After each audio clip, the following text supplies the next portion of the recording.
sales consultant. Well, let's jump into today's presentation. We'll start with Mr. Mohammed. Please, Mr. Mohammed. Okay, just hold a second to share my screen.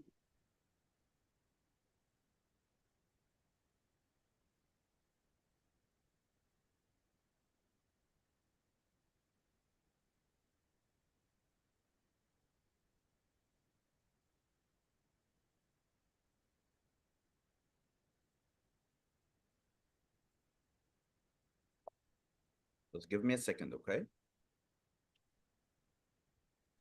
Sure, no problem.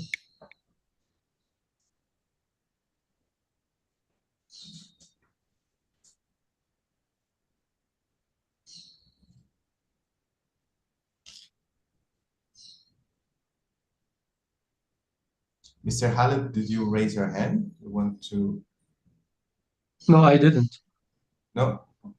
Did you see my hand raised? Ah, I'm sorry. Maybe. Yes, your virtual hand. No problem. So you can see my screen right now, right? Yes, I can. Well, good afternoon, everyone. Thank you for being here today.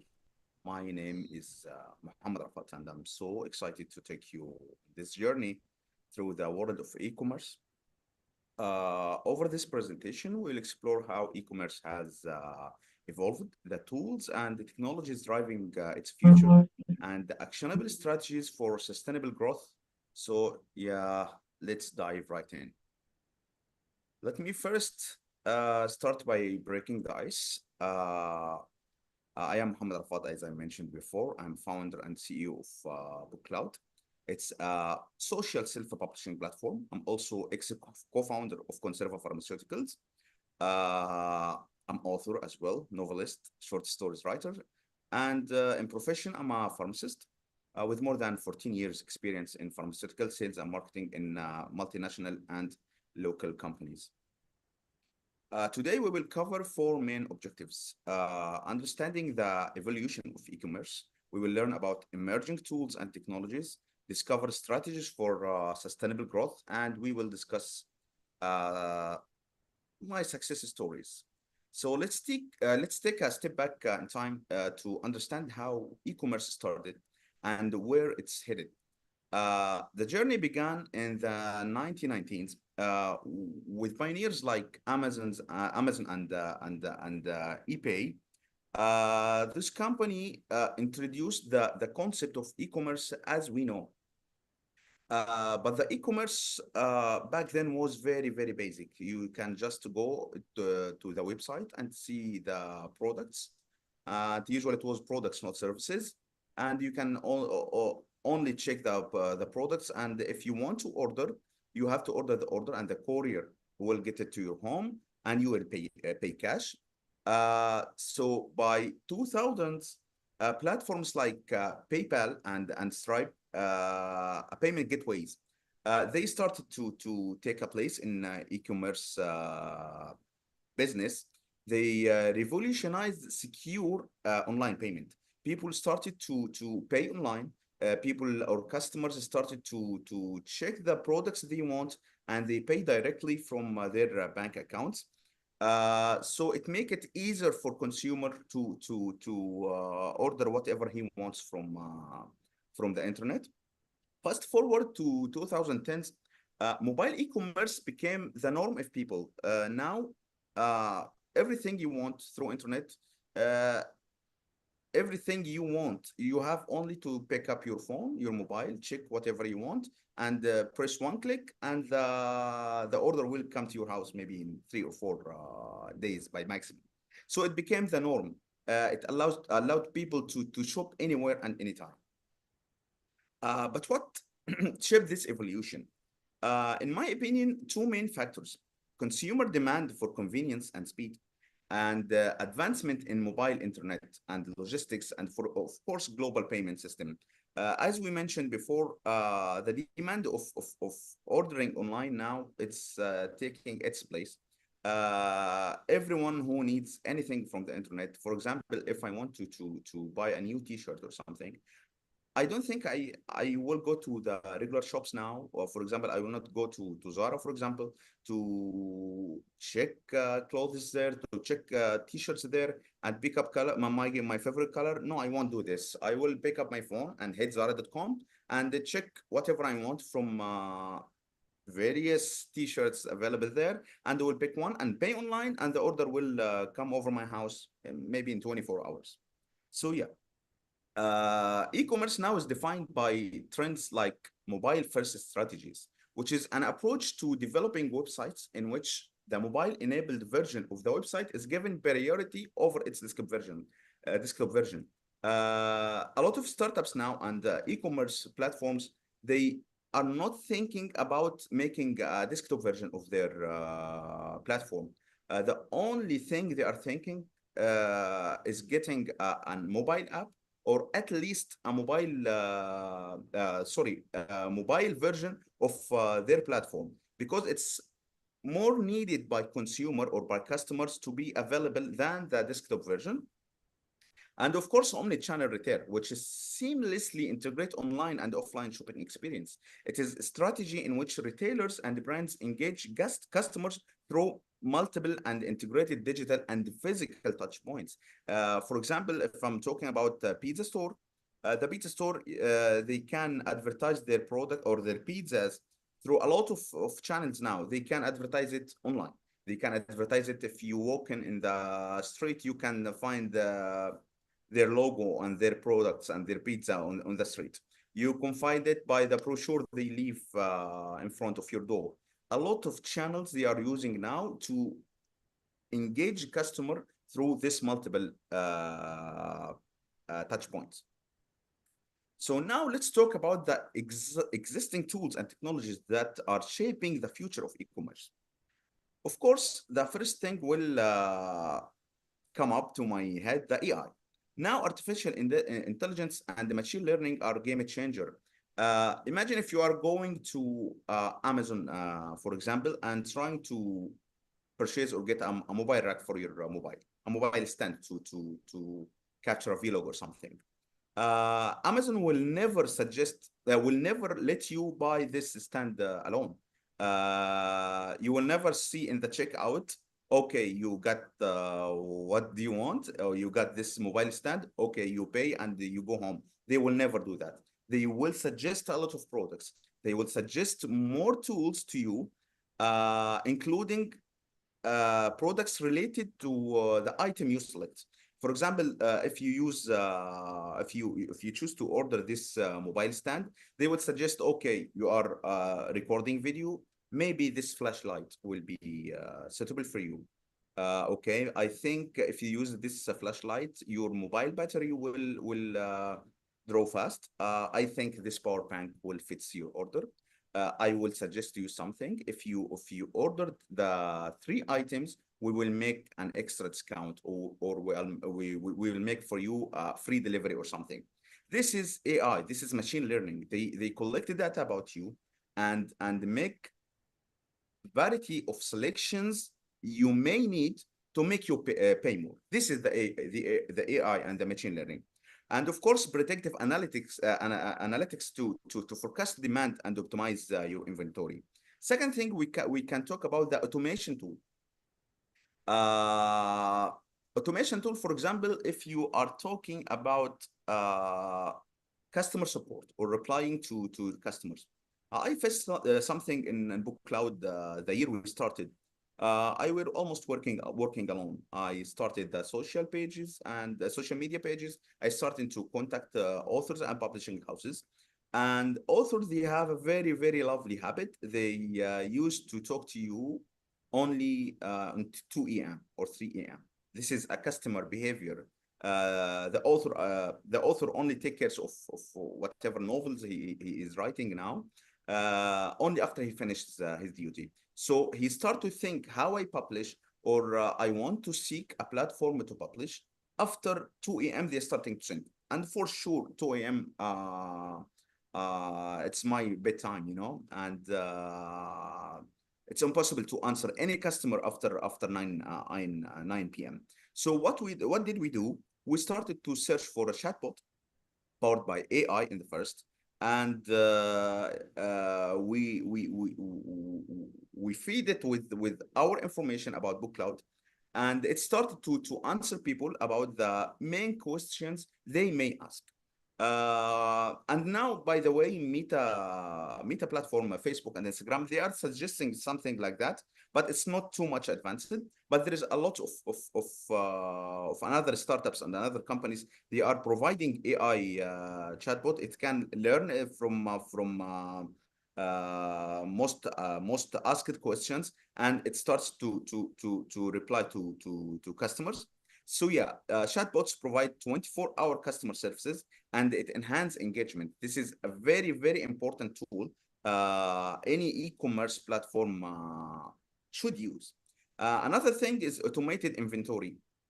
If you are selling some products and you either you are store it in your own in-house in your own warehouse, or you store it on the courier warehouse, you have to keep your eyes on the inventory on your stock.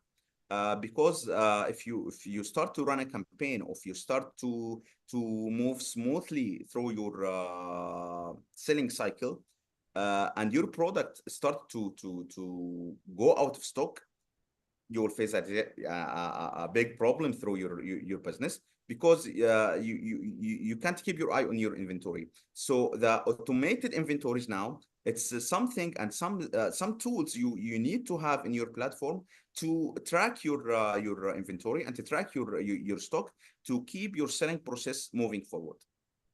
Another innovative trends, like voice search or something, social commerce now on platforms like Instagram and Facebook. Voice search now is enabling hands-free convenience for product searches.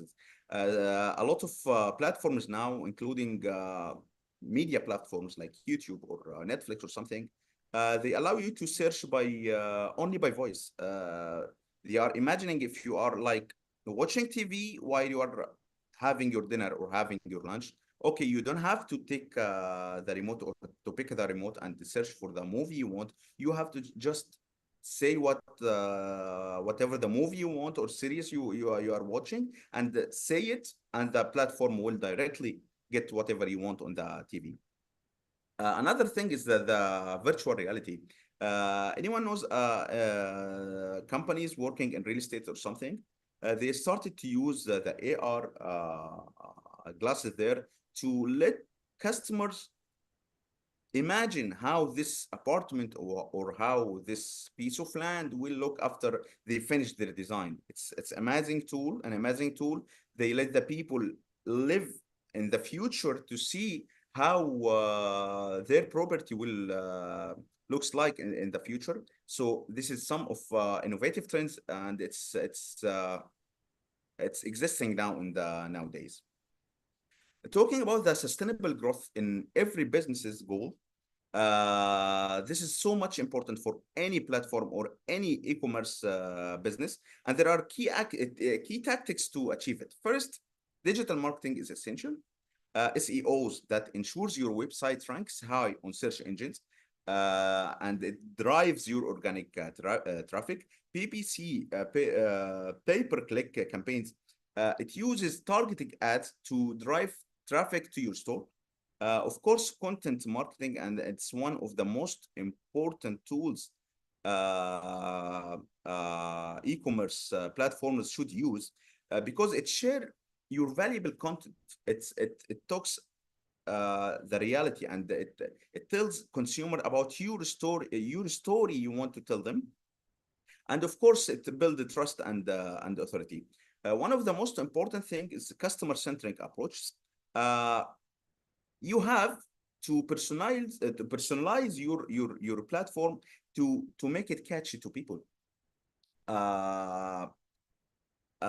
To focus on user-friendly interfaces, you have to know something. There's some people that saying that I buys before the mind. If the platform looks so nice that it can attract me to buy from it, I will go for this platform. If it's not, I will never buy from this platform. Another thing, you have to use customer data to tailor their shopping experience. And of course, you have to consider global market expansion. Cross-border e-commerce is growing, but it comes with logistical challenges. Address this by partnering with reliable shipping providers and adapting your marketing to fit local cultures and preferences. And now, if we are talking about challenges, running an e-commerce business isn't without its challenges. Here are some common issues any e-commerce platform may face. Intense competition in crowded market. Building customer trust is an era of increasing cybersecurity threats and managing complex logistics and supply chains. The practical solutions for these problems or these issues, I think transparency here is the key. Encourage customer reviews and offer clear return policies to build the trust. Imagine if you are running a e-commerce platform and a customer, for example, you are selling maybe glasses or something, and after the customer paid for his product, and after the courier delivered his glasses to him, he found the glasses like it's broken. After that, he tried to contact the seller. Please, I need to return these glasses back to the store. It's broken. It's not working. And imagine if he found no response from the store. There is no chance to reorder or to order again from this platform. So you have to make a transparent returning policy to let people know their rights. If this product is broken, if this product is not working, what's your right to return this policy? How can you get your money back? This is something very, very important to let the people know who they are dealing with directly. So transparency is very important. As well, encourage customer reviews and offer like comments in your platform to let everyone they didn't use your platform yet to check these reviews and they check how people deal with your platform before. It's very, very useful tool to have. And of course, you have to invest in high quality customer support to make the replies very fast to people, to address the problem of customers and to handle their objections. So we're going now to the most important question. Can small businesses compete? A lot of people, when they start to think about building a new e-commerce or something, I have a very, very low budget. Can I compete in this market? For example, if I'm selling makeups online, can I compete? Can I make this project exist in this huge e-commerce world? The answer is definitely yes. But you have to focus on your niche market. You have to select single market to start with. You have to focus on your customer. You have to never ever try to reinvent the cycle.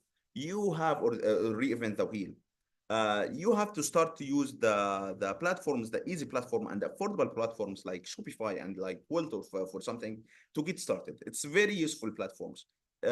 Just once you finish buying your domain name, you customize your platform as you want. You can choose colors, you can choose content, you can choose prices, you can make discounts, you can integrate a lot of payment gateways, you can integrate it with your social platforms. It's useful and it's not too much expensive. So I advise people who want to start their new e-commerce to start using these platforms, unless they are not working on something different or something huge that cannot be built on those platforms. So focus on your niche market. Use affordable platforms like Shopify and Wilt. Try to implement something catchy to your customers, something like buy now, pay later. This is so much useful solution for people. They are not they cannot offer afford your product price or something, you can deal with another or third party to handle the situation.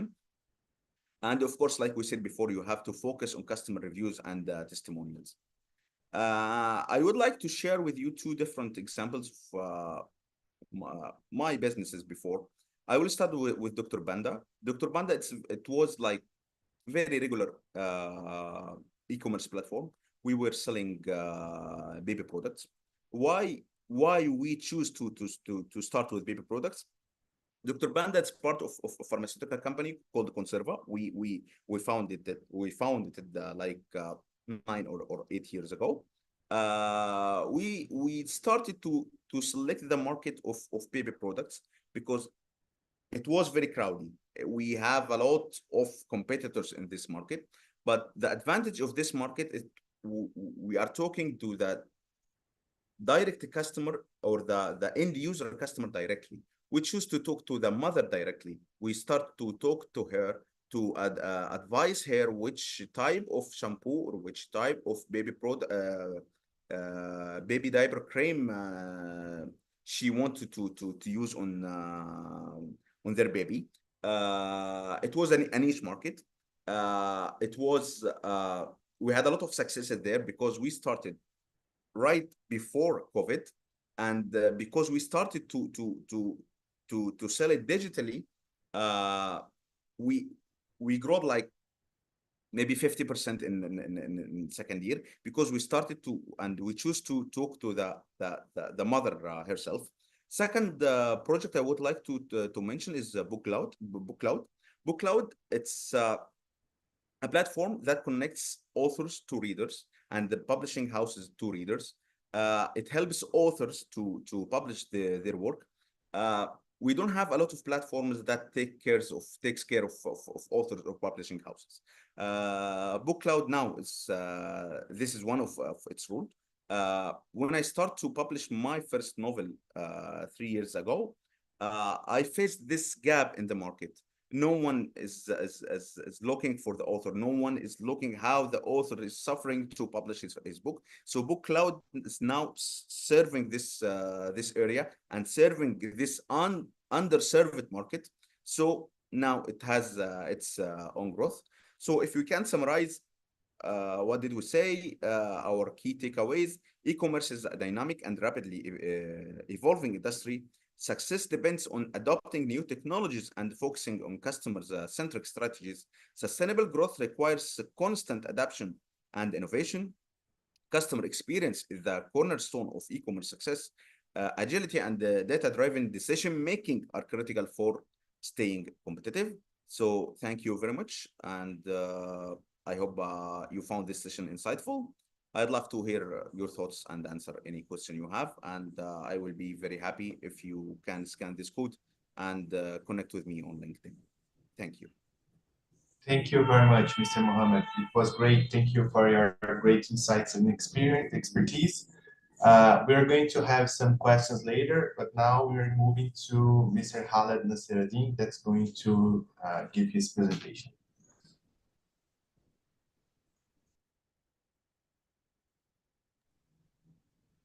Sorry, Mr. Khaled, I think we can't hear you.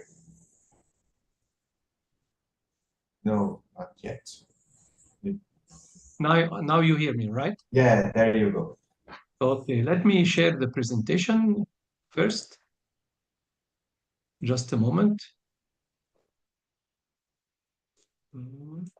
My journey with e-commerce.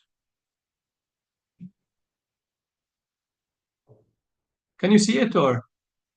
Yes, we can. Okay.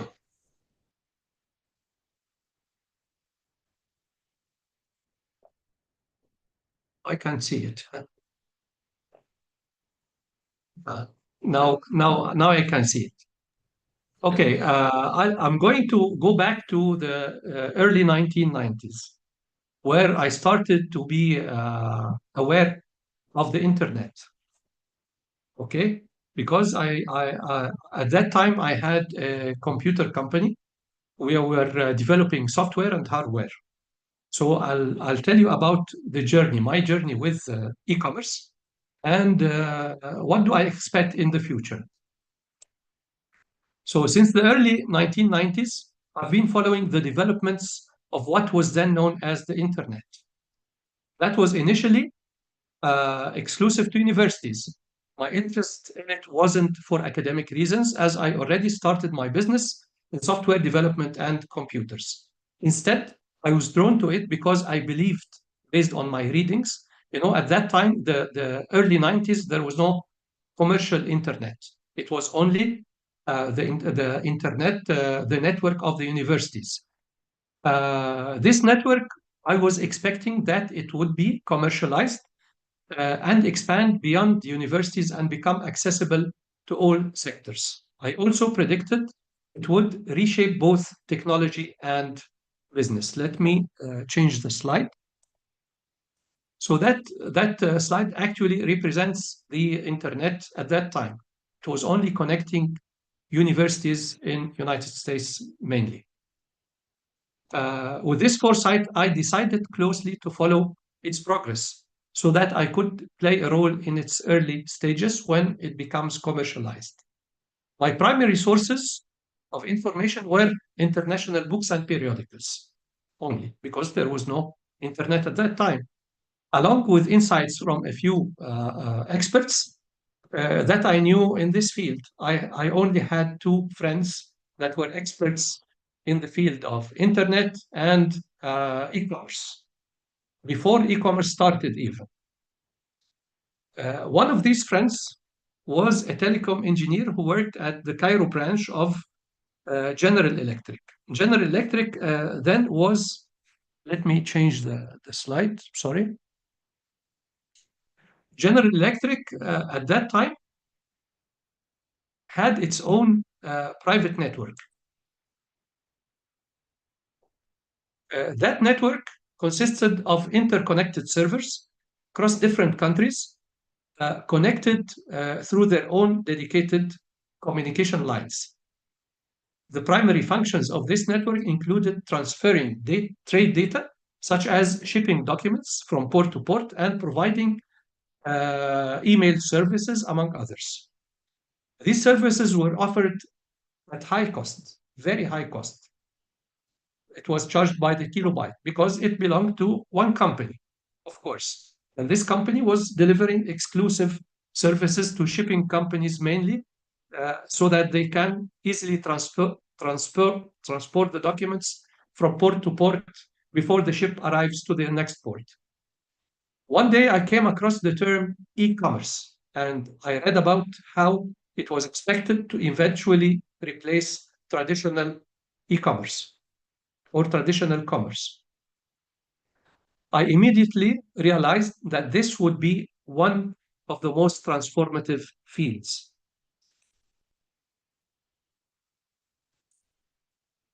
Of course, it would transform the business and take it to other levels. However, the concept was still vague to me, and my curiosity drove me to learn more. I reached out to my friend, the communication engineer of GE that I just told you about, and asked for a meeting to better understand what e-commerce is and its implications on business. So we scheduled a meeting. At that time, my office was in Alexandria, Egypt, and his office was in Cairo, 220 kilometers apart. On that day of the meeting, I traveled to Cairo, especially to get this information. What is e-commerce? So it was, I want to tell you, just to tell you how the information was too dear at that time. I just went, I drove 220 kilometers and stayed in a meeting for 2 hours to learn what e-commerce is, and then I came back to my office in Alexandria. So he explained me the entire process, from the customer's order to the supplier's warehouse, through the shipping company and its logistics, all the way to delivery and payment stages. He covered everything, including the software technologies, communication systems, transportation, and payment methods involved. Okay, that was just in 2 hours. And that was way before e-commerce has started. That was nearly 1992. before even the rise of Amazon and eBay and all of these things.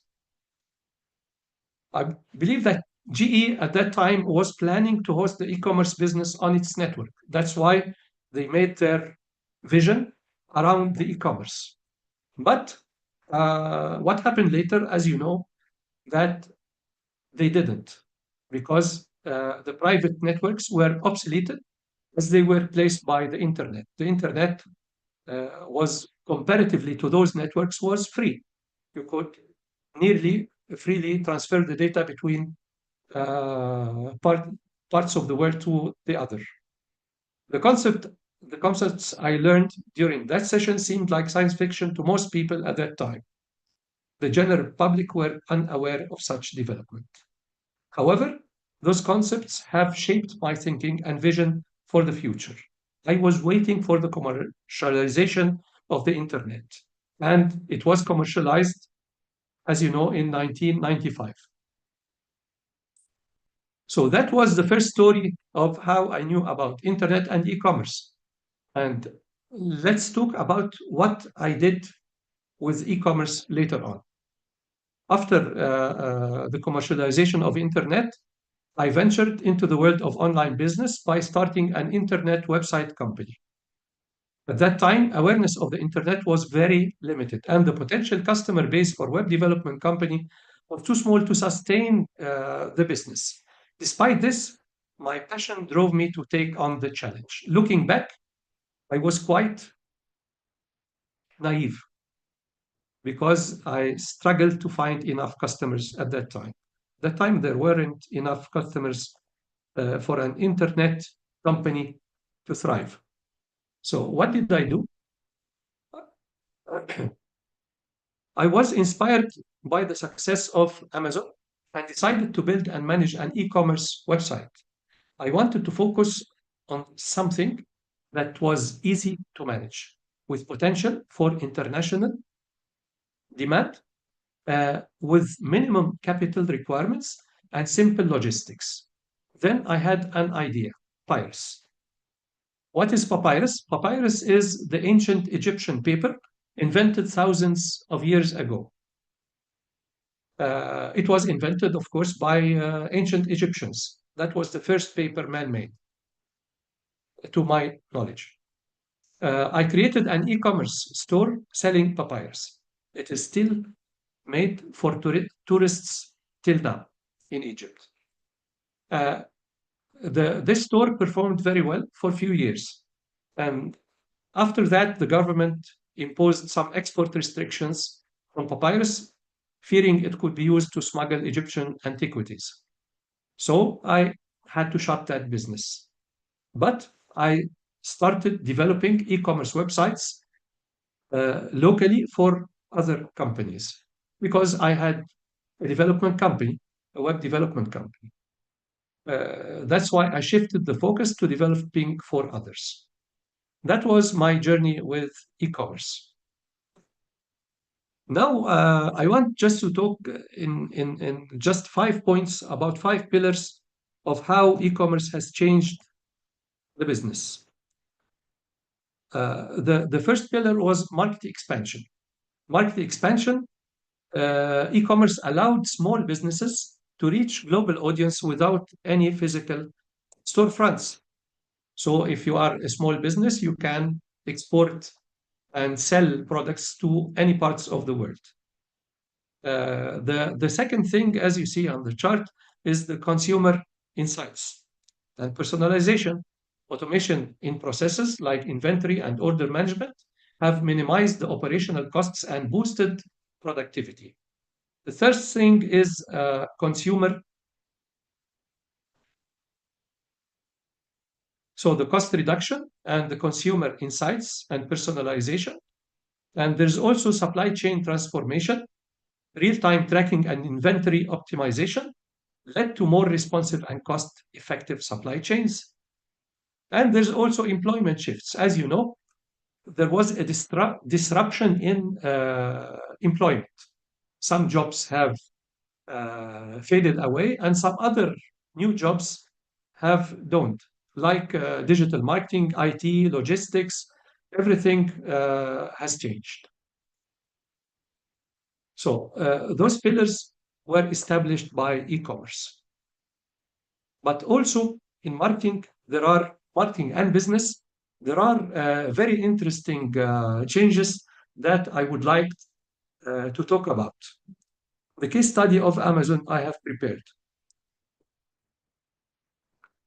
Before we talk about this case study, I want to tell you about one of the most important books about marketing. It is called The 22 Immutable Laws of Marketing by Ulrich and Jack Trout. The authors say, violate them at your own risk. One of those laws is the law of sacrifice. The law of sacrifice stated that you have to sacrifice some things in order to grow. Those things are including item categories, products, and types of customers. So the best thing is that to focus on one type of customer and one category. For example, if you want to sell cars, just sell cars. Don't sell car accessories. Don't sell doors. Don't sell furniture. Don't sell garden accessories. Don't sell plants. Just sell cars. If you want to sell watches, just sell watches. If you want to sell books, just sell books. And to a certain type of customer. Do not try to target all customers in the market. That was a very important law of marketing. But let's talk about what Amazon did. Amazon started as a bookstore, as we all know, right? Then afterwards, Amazon started to expand in many other sectors and started to target all types of clients in the market. That was a very big challenge. How did Amazon do that? Amazon did that by mass personalization using technology. Technology was the real magic in what Amazon did. And they also have invented new ways and new logistics for transportation and store management and everything. Amazon now made huge success, although they violated one of the most important rules of marketing. Now, Amazon is one of the five largest companies on earth. They are now $2.25 trillion in capital, or in market valuation, to be accurate. The digital revolution has transformed market dynamics.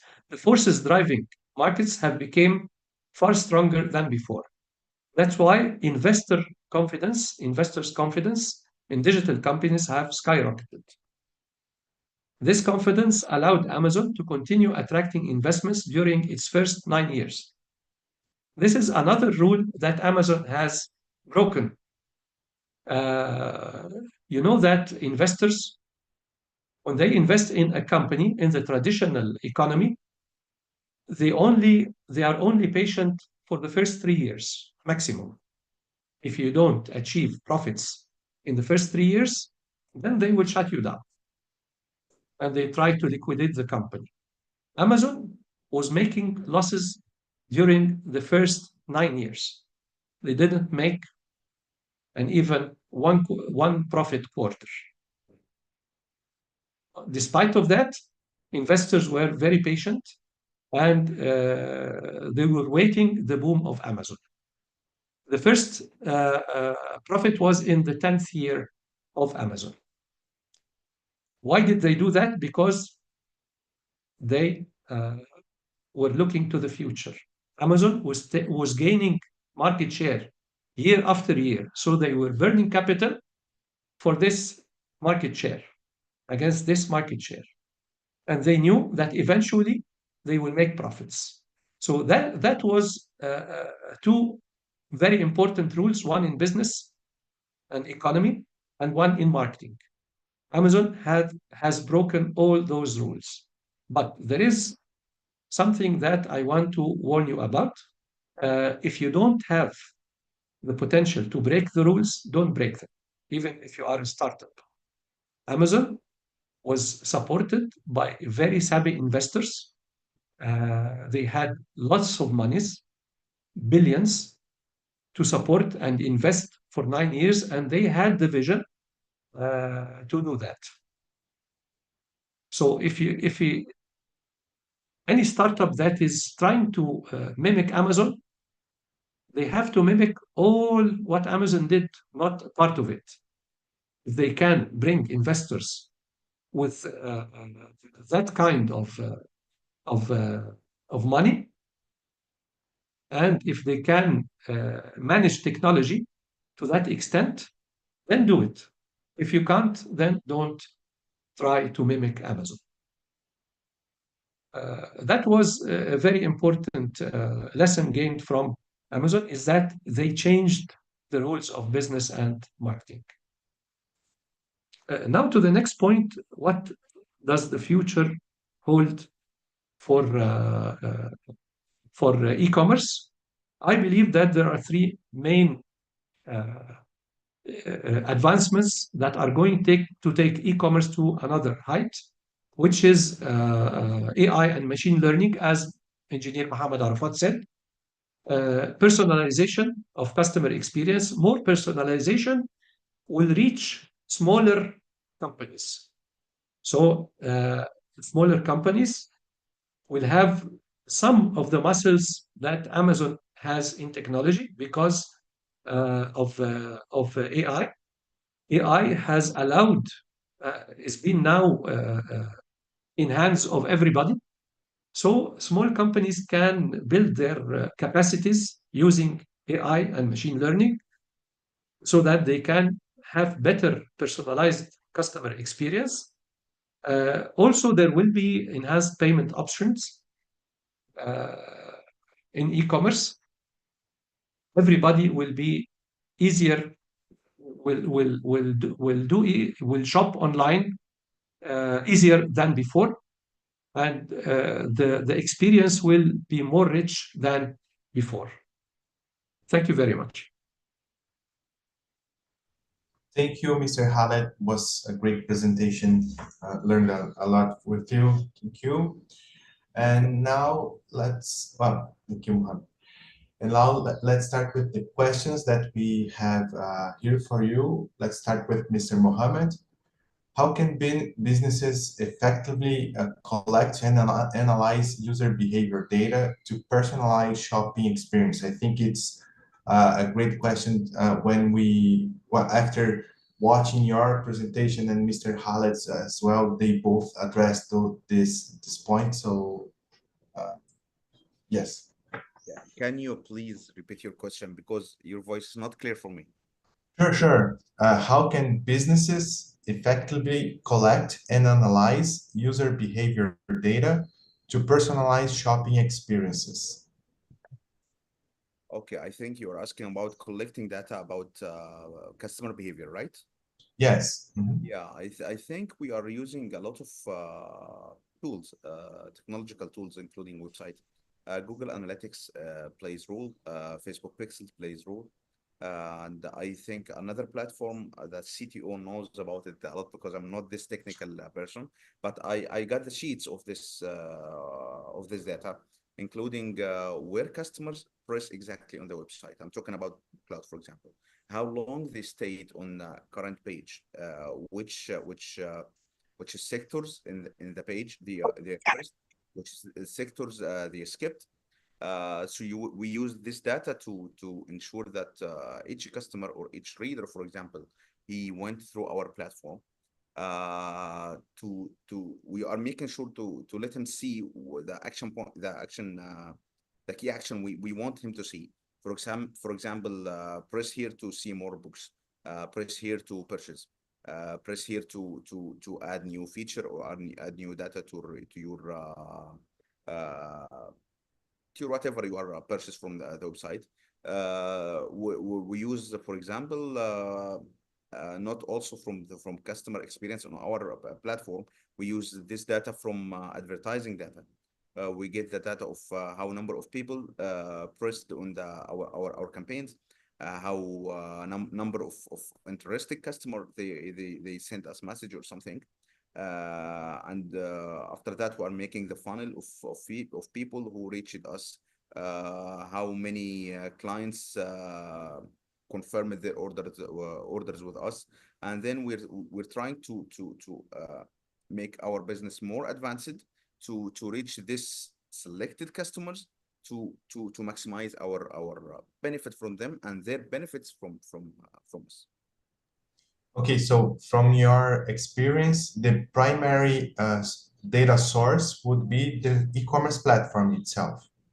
E-commerce platform for BookCloud, we're not using e-commerce platform because it's our platform. We built it already because it's more advanced to be built on any platform. But of course, if you're talking about the e-commerce platforms like Shopify and well, if I understand you in the right way, of course we need to analyze all your data from the client who registered to your customer. Why, if he completed his purchase cycle, if he didn't, why didn't he complete this order? We need to look for all the data and analyze it all to keep your eyes on your business and to keep your customer attention to sell the best value of your products. So yeah, the answer is yes, of course. Awesome, thank you. I think the next question is really related to the first one, Mr. Khaled. What are some examples of successful personalized shopping experience in e-commerce? I'll copy and paste the question here. It's easier for you to. You want what's happening? Let me. I'm sorry. So you want examples of successful personalization in e-commerce? Yes, shopping experiences. The shopping experience. Well, the most important shopping experience on the planet is Amazon. Amazon personalizes your shopping experience. Your homepage is stuffed with the stuff you want, and you can every single customer or every single visitor to Amazon website will see something different than the other. That's according to his profile. Amazon collects the data, the navigation data for each and everybody who is on his website and makes a profile. And he profiles each person so that he knows where he goes and where he clicks and where he sees and where he waits. All of this, of course, with using AI. Those companies have been using AI long time ago before we even realized that there is AI. That's why Amazon made that huge success. So what I believe is that in the future, all of these tools will be available to small companies. So now we have some of these tools, like what Mr. Arafat said. We have some of these tools like Google Analytics, Clarity, Hotjar, those tools that enable us to track visitor clicks and visitor visits to the pages and the time consumed and the engagement rate and the bounce rate on each page and the pages of entry, pages of exit. But there will be another type of information about visitors, like what he likes. When does this visitor go to the internet and when he doesn't go? Now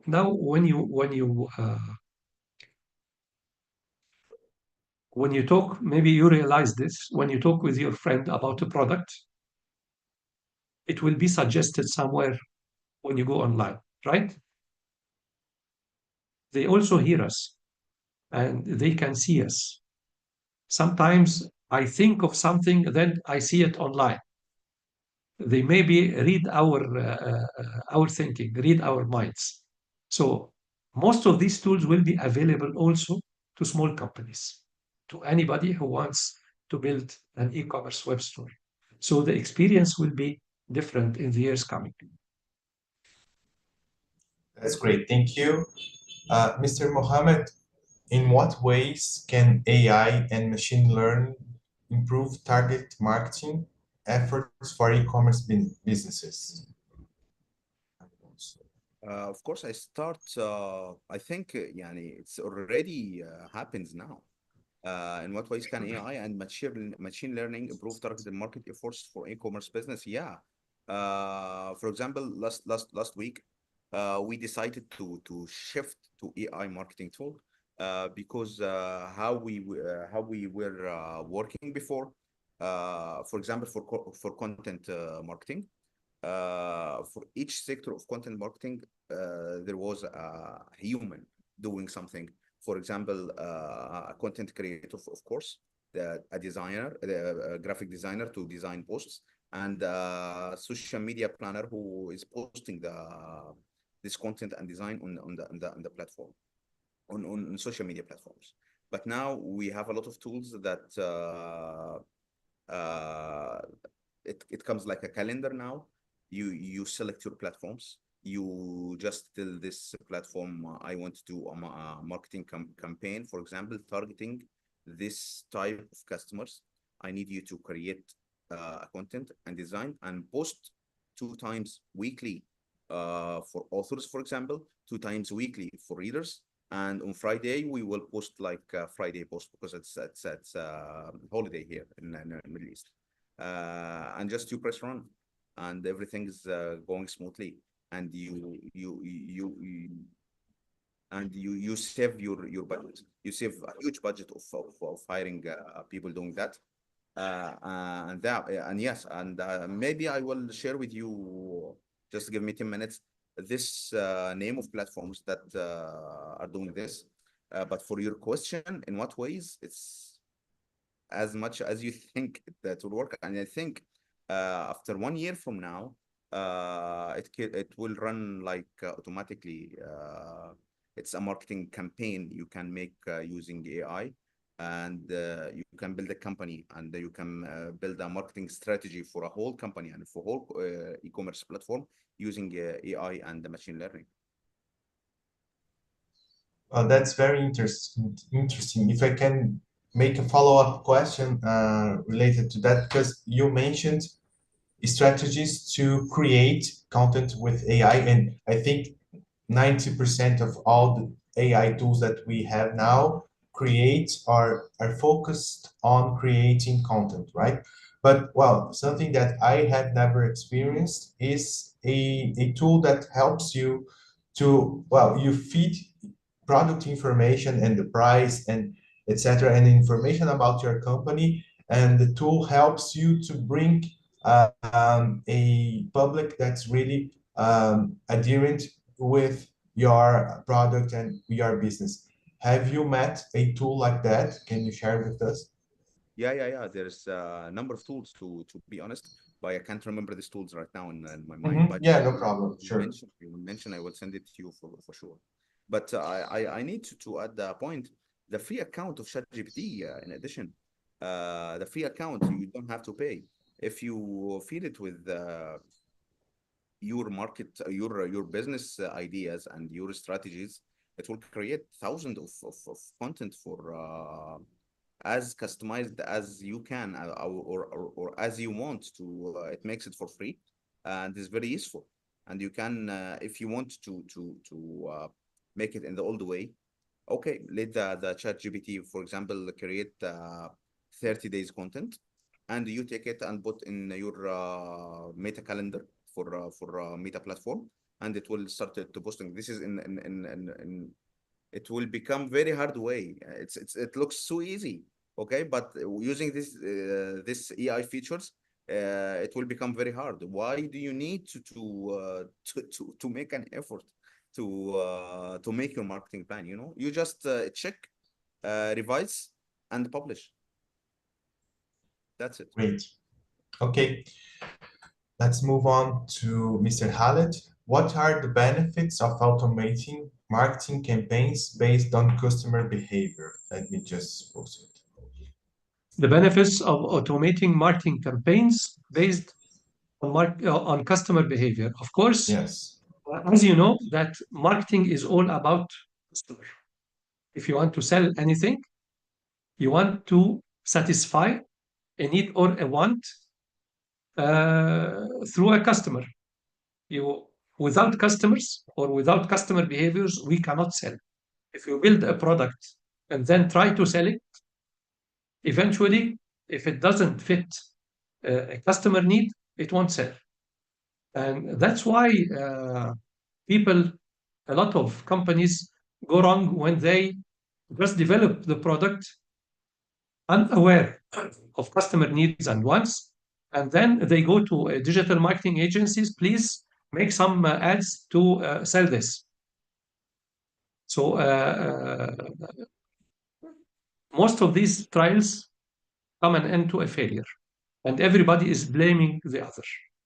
The most important thing is that you develop or design your service or product upon customer needs and wants. So now, if we don't know what the customer wants, then we won't know which product will be suitable for him, and we will not know how to sell to him. If you know what I want, then you can get a product that fits my needs. It will be easier to sell. So developing more technologies that helps customers know the what or that helps e-commerce owners or e-commerce shops owners know what their customers want will help them put products that their customers want or need. So this would be a big advancement in the shopping experience and in selling. Great. I think one great and huge benefit is that if you customize your shopping environment with the customer behavior and make it more interesting for them, you save money, right? Because you're always delivering the best offer at the best moment for each customer. So the effect, the cost, well, the acquisition cost, and I think it's really increasing the cost for acquisition for new customers all around the world. So you really need to be on the right time with the right product to the right customer in order to save your marketing money, right? With the right price as well. Yes, that's very important as well. Yeah. Of course. Okay, so Mr. Mohammed, what role does SEO play in driving organic traffic to e-commerce websites? Okay. Okay. Talking about the SEOs, I think it's one of the most important tools to increase your organic reach to your website, because for us, for a very simple reason, if you want to buy something, first thing you go to Google and you are Google it. For example, if you want to read a book, you write download this book or download this book for free, for example. If you don't have any SEOs on your website, you will never be ranked. You will be on page number 10, number 9, and in the way that almost no one reach page number 9 on Google, or page number 3, for example, on Google. They usually, 90% of people, they are looking for the first page. They skip the 3 ads links, and then they start to check from the 4th or 5th one. So you have to find a way to make your websites ranked on Google with your keywords. You can use the keyword, for example, if you are looking for, if your e-commerce is in selling, for example, sportswear or something, you have to choose your keywords for sportswear. For example, the sports brands, people that are going to gym and work out. These keywords you have to implement in your website to let the customer, once he writes on Google to search something related to your business, your website should come on the first page to let people know about you. This is an important tool to use to get an organic reach to your website. And this is, and you know, and for sure, Dr. Khalid know better than me in this topic. The marketing purpose is to get the people into your website. It's not sales, you know. Marketing is about to come on, see what I'm saying, what I'm selling, and after that we talk about sales. So this is very, very important thing to use. And of course, it's more expensive than regular PPC or pay per click on social media platforms, but it's more effective. I just want to make an addition to what Mr. Arafat said, and I agree 100% with what he said. And from my own experience, I found that those who come organically through search, through SEO, those who are searching for the product or for the business, they are 4 times those who come by search advertising on Google. And those who come by search advertising on Google are 4 times those who come by ads on social media. So this is very interesting. I found that most of the buyers come from SEO. To conclude, most of the buyers come from SEO. Yeah, So that's number one, true. SEO. Number two is Google search ads. And number three is social media ads. That's very interesting. Well, I was reading in the past, well, last week about an article about SEO and the AI, and I think that's a field that's going to be revolutionized right Yes. now, I think in next months, just because of Gemini from Google, because right now you have to type in your keywords and you have to do a huge amount of work to link build and to talk with other websites. And sometimes I'm sure that happened with you. You search something on Google and the first page is really well indexed, and you click on it and it has nothing to do with what you wanted to know about, right? So you just type a word, you wanted to search for content about this product or this theme, and the page was suggested by Google, but it has nothing to do with your initial intent. And with Gemini and the intelligent AI intelligence from Google, it's going to skip all the trouble and all the work that you have writing the specific texts with limited characters for the SEO, because it's going to read the integrity of your site entirely, and then interpreted what your site is talking about, and and if you know what you are talking about, and then it's going to index based on the conclusions that the AI, the Gemini, is going to output. So I think it's something that the SEO professionals and executives that are maybe watching us can stay tuned to know how Gemini is going to interfere with your daily work. Let me Okay, just say something sure. about this. We have to differentiate between searching for a product and searching for an information. Okay? If you search for information, it's better to go to one of the new tools of the like ChatGPT or Gemini or Perplexity. Even Perplexity is very good. You ask it a question and they give you the answer from millions of websites. They choose the best information on millions of websites and they provide the answer. So you don't have to go to any website. But if you want to search for a product, it's better to go to the traditional search engines like Google, Bing, or whatever. Okay. Uh, Now there will be AI search optimization. It will be ASEO or ASO, AI search optimization. That if you want to make your site searchable even through those AI tools, it will be searchable through those AI tools. This is something that will come in the near future. But still, what I see is that the traditional search engines will still be valid for e-commerce. Sure. Great. Because you are Well, searching for a website that sells this product. Yeah. May I add a question for you, Mr. Khaled, please? sure. Okay.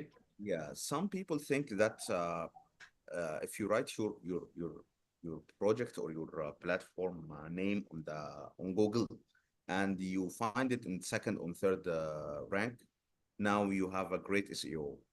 And for me, it's not working because, for example, my website called Book Cloud. If you write Book Cloud now, it will choose in the first page because it's the only Book Cloud. Yeah. Or Because maybe of the domain name. It the searches the dom- domain name first. yeah, exactly.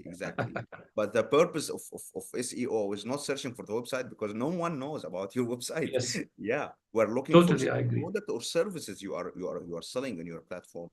So what do you say for these people who are think that SEO is okay? I'm going to write my website name. Okay, oh wow, it shows in the So first page this at is the not beginning. SEO, of course. Yeah, exactly. Yeah, The website name, Google has in its algorithm some priorities. The first priority is the domain name. If you write the same domain name, it will appear. exactly. And Yes. the second priority is the extension. Mhm. Is the extension. If you write anything in the extension, so it will appear. So, And and of course, there's a long tail keywords and short keywords. The short keywords, you cannot control. exactly. And to be honest, I have to, at some point to this, we made a mistake while we were building Book Cloud because as I mentioned before, Book Cloud is a built-in platform because we didn't find any alternative to build this platform on, so we created it because the front end developer wasn't aware about SEO. He made a fatal mistake for our website. We have more than 40,000 books on the platform now published. Uh, all books comes with a number in the address. For example, book cloud dash books dash adventure books dash. It's supposed to be the book name. No, it comes like This is a 2934. fatal error, of course. Yeah. He thought like, okay, we will make it like that now, and we will change it later. It Uh, costs now. We are going forward to change this. We have to change 4,000 name of books name on the platform, which is very difficult to process to make. We are changing everything because of this small mistake of a junior front end developer, But yeah, a small mistake, it costs us a lot of money now to reshape it or This is a fatal error. One of my first specialties is to write the digital marketing strategies for companies. Mhm. So, and this is one of the things that I write when I put the strategy of the website is first to be built as SEO friendly. SEO friendly means that it is supposed to have the tools to so that when somebody works on SEO, he can just it's very easy for him to put the extensions, to put the alt tags, to make everything so that this site can be indexed and very well searched by search engines, especially Exactly. Google. This is a fatal error. Exactly. Yeah. So we're suffering from this now, but inshallah it will be solved very soon. And when you take more time to correct it, it gets even worse. Exactly. Why? Because the search engine already has indexed thousands of pages, with the old URLs, which Yes. are zero value. Yeah, exactly. Yes. So you So we're have to starting from redirect. scratch again. You have to redirect each of those URLs to the new URLs. Exactly. This Yes. is another effort. Yeah. So this is the by the way, this is the advantage of using a ready platform like Shopify or Welt or Yes. something, because they are already making this errors. Like Already, we it's said already before, equipped. yeah, we are not reinventing the wheel, but in the cloud we had to, because of some features we needed to add. But yeah, this is one of advantage of ready platforms, because it's building your website in minutes with almost zero costs. And all these technical issues had been resolved 10 years ago. So Has thousands of tools and extensions and exactly, plugins, and also the hosting. You don't worry about hosting or exactly. traffic. Yes, yes. So But for if our you first, have uh, something to be tailored on the website, maybe you have to do your own website. But exactly, this yes, is the hard way. yeah, Well, great. SEO is always a joy and a pain to work with. I think exactly. everyone can agree on that. And the last question before we wrap up is for Mr. Khaled. What strategies can help build a community around the brand through loyalty programs? Oh, that's quite a big question. Uh, so if you want to build loyalty program, loyalty program is a very good way to attract people to repeat purchases. The loyalty program doesn't attract, or maybe its attraction is not from the beginning, but from those who already use the site. They can gain points when they purchase. Maybe you can make some gamification so that they can see each other and follow each other and try to take more points. This is very good for repeat purchases. And of course, repeat purchases decrease the cost of acquisition of any customer. If you, for example, pay $10 to acquire a customer using ads or using SEO, whatever, those $10, sometimes the first purchase is $5 or $7 or maybe $20, but you will gain maybe $1 profit out of it. So he has to purchase more and more so that you can retain your acquisition cost. So loyalty programs help decrease the acquisition cost and increase the lifetime of the customer, which is very important, that he makes repeat purchases. So it's very important, really. Oh, I great. have And in something to your add to what you said, Dr. Khalid. For me, I don't consider the first purchase a success. First purchase is very easy to get. It's too easy to Yes. go to someone. You want to try this product? Okay, okay. Everyone in every local bus in the street, you know, our local sellers.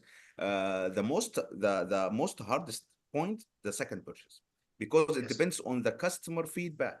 If he likes your product, if he likes your services, he will pay again. If he purchases second time, and like you said, Mr. Khalid, you start to build a trust between you and him, and he starts to become loyal to you, and you succeeded to attract him to some types of loyalty program. He will return it to an advocate customer, so he will Yes. talk to other people about how good are you, how good you are, how good is your product or service, and he will start to transform to an advocate, which is will minimize the cost of Yes. acquisition, of course, and will Totally gain agree. more benefit and more business to your website It or will your be, product. he will act as your salesman. This is Exactly. the top, Yes. you want to, you top in customer satisfaction. Exactly. Yes. Yes. And every time you sell something to someone, it's a chance that you have to make a mistake, right? So that's Yes. You it want to takes make him several. satisfied and come again and buy more, come again and buy more, and then talk to other people, and he will be your salesman eventually. Exactly. Yeah. And just a follow-up question about loyalty programs. In your experience, what works best? Because, for example, for some fashion brands we are watching here in Brazil, for example,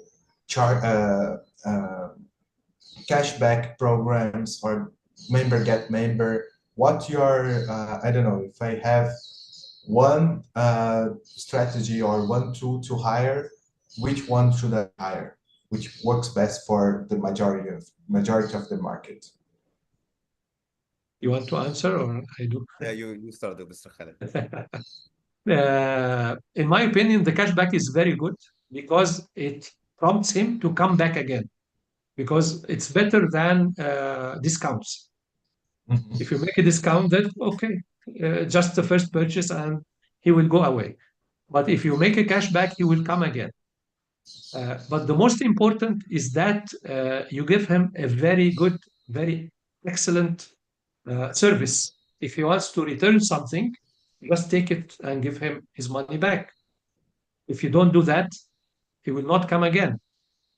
So the most important thing to attract the customer and make him make other purchases and be loyal is that you treat him as he is always right, even if he's wrong.